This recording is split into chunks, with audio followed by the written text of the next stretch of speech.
சொல்ல முடியும். இயேசு ஆமென். இயேசு இருக்கார் பாருங்க. ஒரு மனிதனுடைய வாழ்க்கையில வந்தா பெரிய மாற்றத்தை தருகிறவர் தான் இந்த இயேசு. ஆமென். அந்த இயேசு ஒரு மனுஷனோட வாழ்க்கையை வந்துட்டார்னா, சந்திச்சிட்டார்னா, உண்மையாக சொல்றேன், இயேசு ஒவ்வொரு மனிதனுடைய வாழ்க்கையை மாற்றுகிறவர். ஆமென். ஆண்டவர் இயேசு வந்துட்டார்னா ஆசீர்வதிப்பாருங்க.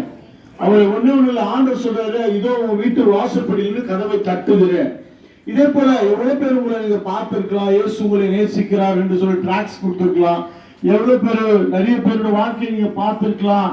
ஆனா நீங்க சாதாரணமா ஒருவேளை நீங்க விட்டுருக்கலாம். ஆனா இன்றைக்கும் ஆண்டவர் இயேசு உங்களை அதிகமா நேசிக்கிறபடினா உங்க தெருவில், உங்க பகுதியில் நின்று, உங்க வீட்டு அருகில் நின்று உங்க கதவை தட்டுகிறார். அதாவது கதவுனா உங்க இதயத்தை ஆண்டவர், உங்க வேதனையோடு, கண்ணீரோடு, கஷ்டத்தோடு, பாரத்தோடு இருக்கிற அந்த இருதயம் பாருங்க.